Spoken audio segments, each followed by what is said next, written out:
Gulo, sumiklab sa demolisyon sa BIR Road, Quezon City. Mga eskwata na dinedemolish ng laban. Posibleng pagkulungan kay dating Pangulong Arroyo, ininspeksyon ng Pasay RTC at ng PNP. Hiwalay na ba kayo? At third party, isa nga ba sa mga dahilan ng hiwalayang Piolo at Casey? Abangan sa TV Patrol.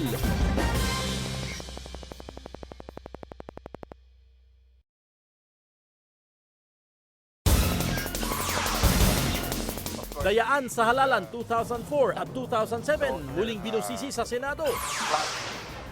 Gulo sa demolisyon sa BIR Road kahapon, prinotesta. Mahigit 7 talampakang sawa, binulabog ang mga taga-barangay Claro, Quezon City. At pangatlong tambalan sa big screen ni Sara Geronimo, John Lloyd Cruz, kasado na. Abangan sa TV Patrol.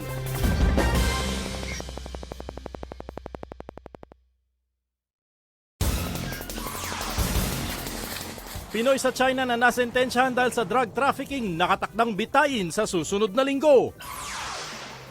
Binatilyo nagnakaw, huli dahil naipit sa gate. At exclusive, Gabby Concepcion, suportado si Casey kahit sino pa ang ibigin. It doesn't have to be a relationship with a guy, but it can be anything. Abangan sa TV Patrol.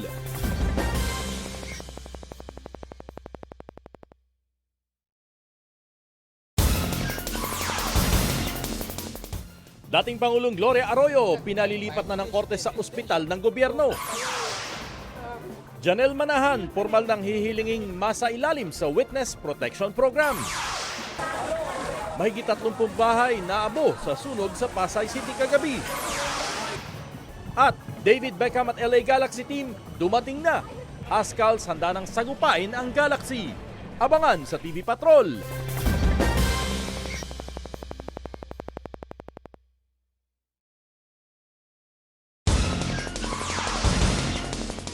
Magiging bayarin ni dating Pangulong Arroyo sa Veterans Hospital sa sagutin ng gobyerno. Binansagang Shabu Queen at 3 pang notorious na tulak arestado sa raid ng PIDEA sa Bulacan. At David Beckham at Team LA Galaxy, determinadong manalo kontra Philippine Ascals. Abangan sa TV Patrol.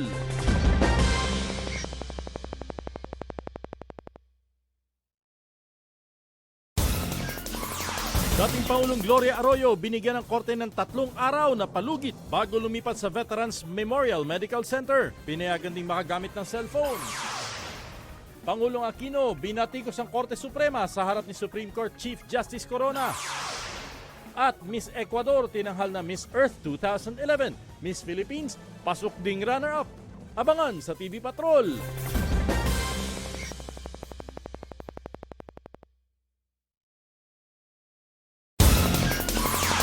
Apat na kaanak ng baby tayong Pinoy sa China lilipad ngayon. Gobyerno ng Pilipinas sisikapin pa rin umapila. Exclusive, OFW na dinukod sa Afghanistan noong Enero, hindi pa rin nakakalaya. Kidnappers ng Pinoy, nagpadala ng video sa pamilya. At Sara Geronimo, mananatiling kapamilya. Abangan sa TV Patrol.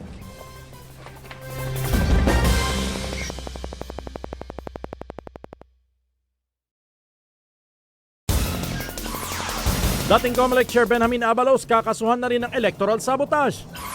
Please help me. Kaso ng Pinoy na bihag sa Afghanistan, tinitingnan na ng Department of Foreign Affairs.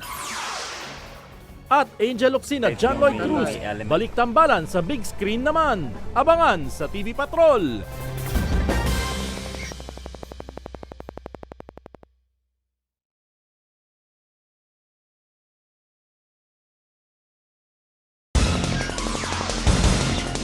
Chief Justice Renato Corona, may buwelta sa mga nagtatangka umanong mapatalsik siya. Let no one mistake my silence as a sign of weakness. Bangkay ng mga namatay dahil sa bumagsak na eroplano, nahihirapan pa kilalanin ng mga kaanak dahil sunog na sunog. At Ann Curtis, handa na sa Big Dome sa kanyang unang concert. Abangan sa TV Patrol.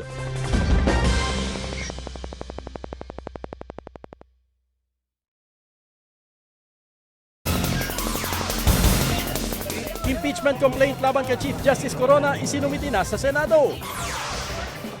Dating COMELEC Chair Benjamin Abalos, ipinaaresto na ng Pasay RTC kaugnay ng kasong electoral sabotage.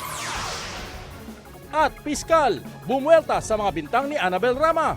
Granting na may fiscal nga dito ang asawa niya, lawyer ng gambling lord. So, huwag siya nandun sa case. Abangan sa TV Patrol.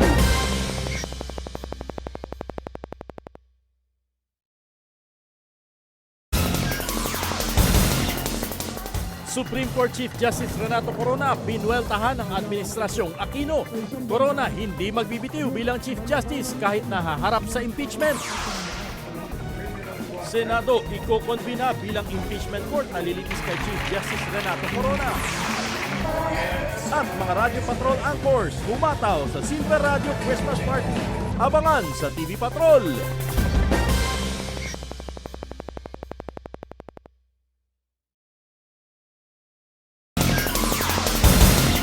Dalawa patay sa pagsabog malapit sa isang gymnasium sa Dato Odinsinsu at Maguindanao. Mahigit 100 kilo ng frozen na karneng baboy kinumpiska sa Commonwealth Market. At ang eksklusibong pasilip sa Engrandeng The Best Pasko Special ng ABS-CBN. Abangan sa TV Patrol.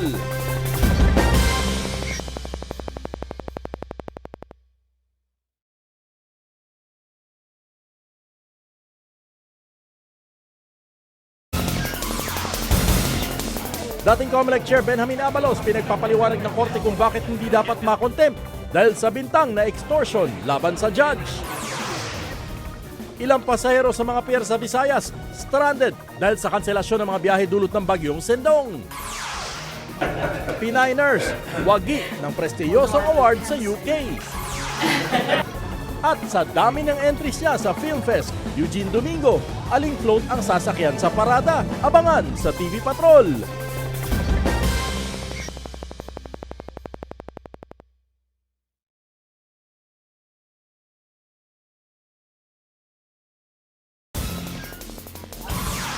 Bilang napatay dahil sa pananalasa ng bagyong Sendong, mahigit 600 na. Kawalan ng malinis na inuming tubig, pinakamalaking problema ngayon sa Cagayan de Oro City. At Catherine Bernardo, bagong horror princess, kung bakit abangan sa TV Patrol.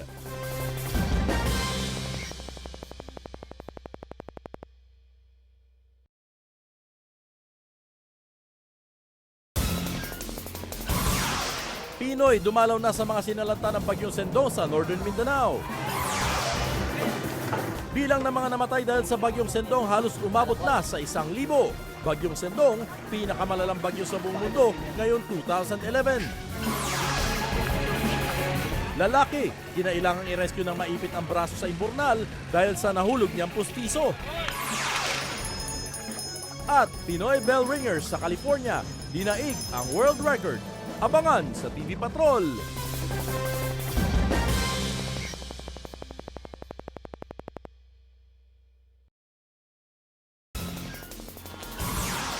Mga mamimili dagsana sa last-minute shopping para sa Pasko.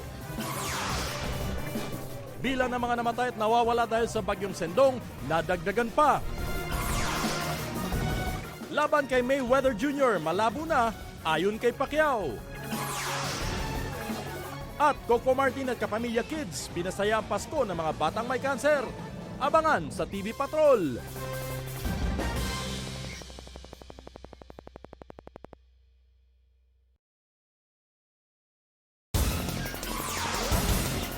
Bata patay habang sugatan naman ang kanyang tatay nang sumabog ang mga paputok na karga nila sa tricycle. Humigit kumulang 600 pamilya inilikas sa Cebu at Negros Occidental dahil sa mga bahang dulot ng mga pagulan doon. At ang mga magtatagisan sa gabi ng parangal ng MMFF 2011. Abangan sa TV Patrol.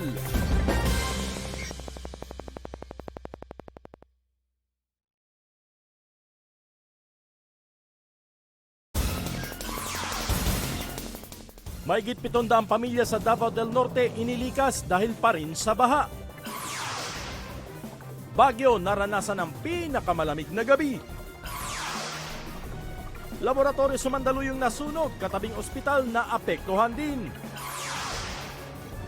At pelikulang Yesterday, Today and Tomorrow, Echa Puera sa ilang major awards sa MMFF.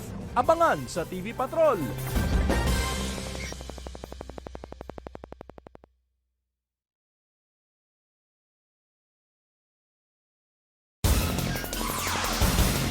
Paghihigpit ng seguridad sa bilihan ng mga paputok sa Bukawi, Bulacan, lalo pang pinaiting. Ilang ibinebentang imported na paputok, sinamsam. 2 bata magkapatid, patay sa sunog sa Las Piñas. 8 bahay naman sa Cebu, naabo din dahil sa sunog. At pelikulang Asyong Salonga, big winner sa MMFF Awards. Abangan sa TV Patrol.